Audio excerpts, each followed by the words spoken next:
Hello mga kamomi, may ituturo nga ako sa inyo na aming kinainan dito lang malapit sa likod ng school sa Commonwealth. Yung mga mami dyan na bigla-bigla na nagpapa-meeting tapos hindi na makakauwi sa bahay nila dahil malayo at pagod na ng maglakad. Pwede po kayo mag-almusal dito o kumain dito sa Awi Restaurant. Ayan, tingnan mo nyo naman, no, ang dami na nga vlogger na pumupunta dito. Sobrang sikat na nga sila. Ito ang kanilang mga ambience. O, diba? Ang ganda, aesthetic. Tingnan mo naman ang ilaw. May pa-chandelier. Yan, pwede ka dyan mag-date. Ayan, ito nga ang kanilang labas area. Pag gusto mo na malapit sa, open area yan. Pag gusto mo naman ng solemn, doon ka sa loob. Ito na ang kanilang mga menu. Ayan. May kanin, may ulam. Ayan.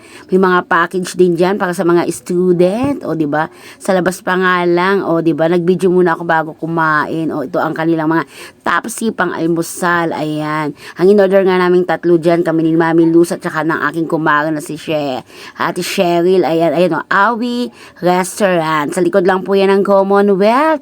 Ayan. Diba, aesthetic, o pwede din na yan pang date, o diba, pang date sa mga, hindi naman nagtitipid, no, pwede na yan mga, nagdi-date sa, magjojowa. Ano daw? Magdi-date ba? Magpapasko na, hindi na Valentine's. O, yan. Diba, aesthetic. Tapos, ayan, ako, bago nga ako kumain, ito ang aking mga in-order sa akin ay tapsilog, tapa na silog. Tapos, may pasabaw. Siyempre, hindi ako nakakain pag walang sili. O, diba, aliw na aliw talaga ako sa mga ilaw. Aesthetic. O, diba. Ang dami ng mga vlogger na kumakain dito. So, sikat talaga ito.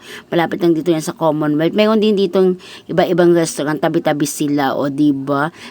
Sobrang mura na, sobrang sarap pa. Ayan. O, diba? Tapos, pwede ka din dyan magkape. Libre ang mainit na tubig dyan. Tapos, bumili ka na lang ng kape kung anong kape mo. O, diba? Ang ganda. Ayan po siya. O, yan. Pwede sa dalawahan, sa tatluhan, sa buong pamilya. O, ayan. O, diba? Ang ganda. O, tingnan mo naman, o, ang dami ng mga vlogger na nakarating dito. Sana soon may na rin akong sticker. O, diba? Sikat yan. Thank you sa mga nanonood na aking vlog. Mabuhay tayong lahat. Bye-bye!